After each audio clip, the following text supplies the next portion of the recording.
ये स्वतंत्रता दिवस 78वां स्वतंत्रता दिवस मनाया जा रहा है। हमारे लिए, हमारे देश के लिए और इन बच्चों के लिए एक गौरव का दिन है। ये दिन हम सबके अंदर एक जोश जुनून भरता है।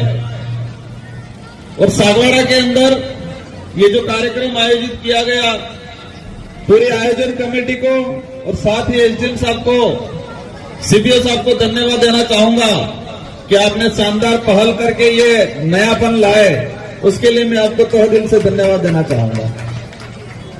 साथियों, कार्यक्रम आज पूरे देश के अंदर हो रहे हैं और सांसद बनने के बाद शायद बड़ा कार्यक्रम सागवाड़ा में पहली बार मेरा आज हुआ, मैं आज उपस्थित हुआ। कई कार्यक्रम के निमंत्रण आए थे। मुझे 5 साल मिले हैं इस लोकतांत्रिक व्यवस्था के तहत। मैंने विचार किया मैं हर एक साल एक विधानसभा में जाऊंगा और पहले साल ही मैंने सागवाड़ा को चॉइस किया कि इस बार सागवाड़ा में जाएंगे और मैं इन 5 सालों के अंदर स्वतंत्रता दिवस, गणतंत्र दिवस इन 5 विधानसभा में घूम कर निकालूंगा और कोशिश करूंगा अंतिम एकाधा अवसर यहां दोबारा दूंगा। साथियों, आज ये स्वतंत्रता दिवस, ये स्वतंत्रता जो हमें मिली, अगर इस देश के अंदर लड़ने वाले नहीं होते, बलिदान देने वाले नहीं होते, अंग्रेजी हुकूमत से लड़ने के लिए साहस वाले लोग नहीं होते, तो शायद यह दिन आज हम नहीं देख पाते। स्वतंत्रता की लड़ाई की अगर बात करें, एक लंबा दौर चला। हम अखंड भारत की बात करते हैं। आज हमारा भारत देश अनेक आक्रमणकारियों से गुजरा है। अंग्रेजों से पहले मुगल आए, इस देश के अंदर कई आक्रमणकारी आए। मुगलों का राज रहा, राजा रजवाड़ों का राज रहा, अंग्रेजों का राज रहा और एक दिन लोकतंत्र स्थापित हुआ और हमारा देश 15 अगस्त 1947 को आजाद हुआ। वो पल ऐसा होगा, उस रात को, उस दिन इस देश की जो जनता क्या सोचती होगी, एक सुकून भरा महसूस किया होगा। कितने खुश हुए होंगे वो लोग। आज हम 78वां स्वतंत्रता दिवस मना रहे हैं। आज हमें खुशी है कि हमारा देश 1947 को आजाद हुआ था, लेकिन 1947 15 अगस्त 1947 के दिन जो तात्कालीन जो लोग थे, उन्होंने कितनी खुशियां मनाई होगी। उस दिन कल्पना की थी कि ये जनता का राज आ गया और उसी इस लोकतंत्र को व्यवस्थित स्थापित करने के लिए नियम कायदे बने। 26 जनवरी 1950 को हमारा संविधान पूर्ण रूप से लागू किया गया इस देश के अंदर और यह संविधान हमारे देश का एक शानदार विधान है और कहते हैं विश्व में सबसे बड़ा संविधान हमारा है और यह सच्चाई है। इसमें हर वर्ग के लिए, हर धर्म के लिए, हर जाति के लिए प्रावधान कर रखा है ताकि हमारा देश ग्रोथ हो। हम कहते हैं हमारा देश महान देश है और है भी सही। हमारे देश का कोई भी प्रतिनिधित्व विदेश में जाता है, उसकी पहचान जब मंच पे होती है, कहते हैं कि ये उस देश से आता है या उस देश से आते हैं।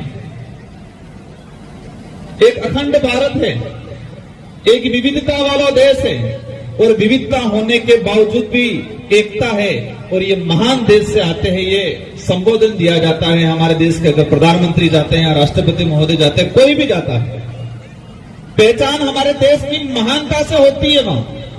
और ये देश महान इसलिए है कि इस देश के अंदर अनेक धर्म हैं, अनेक संस्कृतियां हैं, अनेक जातियां हैं, इसके बावजूद भी ये देश मजबूत है, इसलिए इस देश को महान कहा जाता है।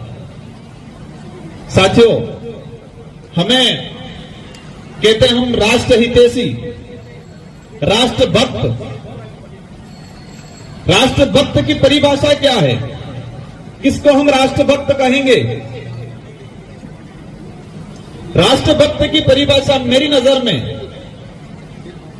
हमारा एक शानदार ग्रंथ है जो संविधान है।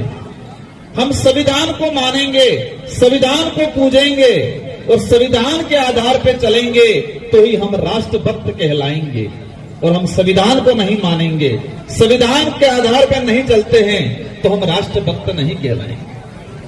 साथियों, इस देश के अंदर रहने वाली जनता के लिए मौलिक अधिकार बनाए गए, मौलिक कर्तव्य बनाए गए और मेरी नजर में वो राष्ट्रभक्त है जो मौलिक कर्तव्यों का निर्वहन करे।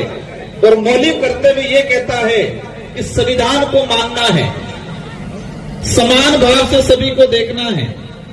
मौलिक कर्तव्य कहता है वही राष्ट्रभक्त है कि इस देश की सरकारी संपत्ति को अपना माने और अपना मान के उसकी रक्षा करे, उसकी सुरक्षा करे, वही राष्ट्रभक्त है। हम देखते हैं हमारे इलाके के अंदर, कई देश के कई कोनों में हमारा घर की सफाई, घर का ध्यान पूरा रखते हैं, लेकिन हमारी सरकारी स्कूल है, सरकारी भवन है, वहां नजरिया बदल जाता है, कहते हैं ये तो सरकारी है। सरकार कौन है? हम सरकार है। इस देश की जनता है वो सरकार है, क्योंकि हमारी संपत्ति है वो। मौलिक कर्तव्य ये कहता है कि सरकारी संपत्ति की रक्षा करना, उसका आदर करना, वही सच्चा राष्ट्रभक्त है। तो हमें ये नजरिए को बदलना पड़ेगा। हम देखते हैं कई जगह सरकारी संस्थाओं में असुविधा रहती है बहुत ज्यादा। हमारी सबकी जिम्मेदारी है कि इस देश की संपत्ति की रक्षा करना। एसडीएम साहब बता रहे थे, उन्होंने शानदार पहल की, मुझे अच्छा लगा आज आके। इस देश में जो अच्छा काम करेगा उसको पूजा जाएगा और जो अच्छा काम करता है उसकी जाति क्या है, धर्म क्या है, वो पुरुष है या महिला है, वो नहीं देखा जाएगा। उसने अच्छा काम किया उसको जाना जाएगा। और एसडीएम साहब आपको भी कहना चाहूंगा, आपने अच्छी पहल की। अनेक एसडीएम आए होंगे, आपके बाद भी आएंगे, लेकिन आपने अच्छे विचारों से, दिल से अच्छा काम किया है तो आपके कार्यकाल को पूजा जाएगा, आपको याद किया जाएगा। इस देश के इतिहास में हम उठा के देखते हैं, हम किसको मानते हैं जिसने अच्छा काम किया। हम गांधी जी को मानते हैं, अम्बेडकर जी को मानते हैं, बिरसा मुंडा जी को मानते हैं। हमारे इस इलाके की बात करें, गोविंद गुरु को मानते हैं, भोगीलाल पंडित जी को मानते हैं। हर वर्ग का व्यक्ति मानता है। मैं एक बार अभी छत्तीसगढ़ गया था, मैंने देश के अंदर एक अलग सी चीज देखी। संविधान मंदिर बना हुआ छत्तीसगढ़ के बस्तर में, संविधान मंदिर। मैंने गूगल पे सर्च करके देखा कि देश में एकमात्र संविधान मंदिर बना हुआ है बस्तर के अंदर। मैं गया वहां, मैंने जाना इसके बारे में। 1992 के अंदर एक प्रोजेक्ट आया, वहां पर कलेक्टर थे देव वर्मा, ब्रह्मदेव शर्मा करके। और वहां पर जो लोग थे उनकी जमीन खाते नहीं थी, वो प्रोजेक्ट था स्टील का। और उन्होंने उन लोगों की पीड़ा को समझा। उनको पता था ये लोग विस्थापित होंगे क्योंकि जमीन में रिकॉर्ड नहीं है, लेकिन ये लोग आजादी से पहले रह रहे हैं। वो कलेक्टर थे और कलेक्टर पद से त्याग दिया और समाज सेवी बने, वो कारवा उठाया और आज उनको वहां पूजा जाता है। वो जाति नहीं देखी गई, उनके कर्म देखे गए। देश के एक मात्र संविधान मंदिर बना गया। पूरे आसपास का जो एरिया है, जितने जो गांव हैं, वो संविधान, कोई भी बड़ा कांड होता है तो संविधान मंदिर जाते हैं और संविधान की कसम खाते हैं, सच झूठ का फैसला वहां करते हैं। ऐसे ऐसे कई हिस्से हैं हमारे क्षेत्र में। मामा बालेश्वर को सब जानते, बांसवाड़ा के लोग, हम भी जानते, पूजते। आज बांसवाड़ा में हमारे यहाँ के लोग दूसरे देवताओं के मंदिर नहीं, इतना मामा बालेश्वर के हैं। मामा बालेश्वर यहाँ के नहीं थे, यूपी के थे। वो भी ब्राह्मण कम्युनिटी से आते थे, लेकिन उन्होंने आदिवासी समाज के लिए काम किया। वो जितना ब्राह्मण कम्युनिटी नहीं मानता, उतना आदिवासी समाज उनको मानता है और आज पूछता है। मेरा कहने का अर्थ ये है कि हम कर्म अच्छा करेंगे तो लोग याद करेंगे। और कर्म जाति या धर्म देख के नहीं, इंसानियत सबसे बड़ा धर्म है और उस आधार पे हम कर्म करेंगे तो इस देश का विकास होगा। ये देश तब बढ़ेगा, इस देश में रहने वाला प्रत्येक वर्ग आगे बढ़ेगा। इस देश में रहने वाला प्रत्येक धर्म के लोग आगे बढ़ेंगे। और हमारा देश का संविधान इतना शानदार है हर चीज की स्वतंत्रता देता है। कई बार मैं कुछ बात को लेके मैं यहां पर नहीं कहना चाहूंगा, लेकिन हमें हर चीज को समझना है। कोई व्यक्ति कह रहा है, उसका तर्क क्या है, उसका कारण क्या है और उसका उद्देश्य क्या है। ये देश हमारा है, हमारा क्षेत्र है। मैं सांसद हूं, मेरी जिम्मेदारी है इस क्षेत्र का प्रतिनिधित्व करना, और मुझे 5 साल का अवसर मिला है। और मैं इस कार्यक्रम के माध्यम से आप सबको आश्वस्त करता हूं कि अवश्य इस क्षेत्र का शानदार प्रतिनिधित्व करेंगे। और मेरा एक उद्देश्य है, इसमें आप सबका साथ चाहिए। शिक्षा के क्षेत्र में क्रांति लानी है हमें, और वही इलाका बढ़ता है जो शिक्षा के क्षेत्र में क्रांति लाता है। हमारे इलाके में एजुकेशन के मामले में हम डिग्रियां जरूर प्राप्त कर रहे हैं, लेकिन क्वालिटी वाला एजुकेशन प्राप्त नहीं हो पा रहा है, और ये हमारी सबकी जिम्मेदारी है। मैं पहल करूंगा, आप सबका इसमें साथ सहयोग चाहिए। हमारे एमएलए साहब यहाँ, प्रधान जी हैं, हम सब मिलके, हमारी राजनीतिक लैंग्वेज अलग हो सकती है, लेकिन क्षेत्र का डेवलप, क्षेत्र का भविष्य की लैंग्वेज, क्षेत्र के भविष्य की भावना हमारे सबकी एक होनी चाहिए। क्योंकि लोकतांत्रिक व्यवस्था में पार्टियां बनेगी, सबके अपने अपने विचार होंगे, लेकिन क्षेत्र का विकास की बात होगी, भविष्य की बात होगी, हमें सबको मिलके। और मुझे पूरा भरोसा है कि हम सब मिलके इस क्षेत्र के डेवलप को लेके, एजुकेशन को लेके, यहाँ का जो कुपोषण बढ़ रहा है, यहाँ पर जो बच्चे शारीरिक रूप से कमजोर हो रहे हैं, इन सारी कमियों को दूर करने के लिए नहीं पहल लाएंगे। मैं समझ रहा हूं आज कार्यक्रम काफी लंबे चौड़े होंगे, कई बच्चे तैयार होकर बैठे होंगे, विचार कर रहे होंगे हमारा नंबर कब आएगा। हमारी 3 बालिका खड़ी भी हो गई है, लेकिन मैं अंत में यही कहना चाहूंगा, ये देश को मजबूत करना है, और मजबूत तभी हो पाएगा कि हम सब मजबूत होंगे, सब क्षेत्र के लोग मजबूत होंगे, सभी जाति के लोग मजबूत होंगे, तो ही ये देश मजबूत होगा। और एक बात आप सब याद रखना, इस देश में जब भी संकट आया है तो किसी लड़ते वक्त जाति धर्म नहीं देखा गया। देश की धरती, इस माटी को महत्व दिया गया और सबने मिलकर लड़ाई लड़ी। आजादी की लड़ाई में हिंदू भी था, मुस्लिम भी था, ईसाई भी था, सिख भी था, सबने खून पसीना बहाया है इस देश को आजाद कराने में।